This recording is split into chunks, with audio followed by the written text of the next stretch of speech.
Rais wa Tanzania Dr. Samia Suluhu Hassan ametoa maelekezo kwa vyombo vya ulinzi na usalama hususan ofisi ya DPP kuchuja makosa ya vijana walioshtakiwa kwa makosa ya uhaini kufuatia maandamano ya Oktoba 29, 2025 na kwa wale waliofanya makosa kwa kufuata mkumbo waachiwe huru.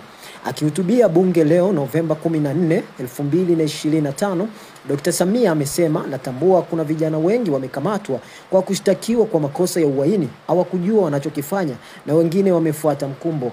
Nikiwa kama mama na vielekeza vyombo vya kisheria kuangalia makosa yaliyofanywa na vijana wetu, kwa wale ambao walifanya mambo ya kufuata mkumbo na hawakudhamiria kufanya uhalifu wafutiwe makosa yao.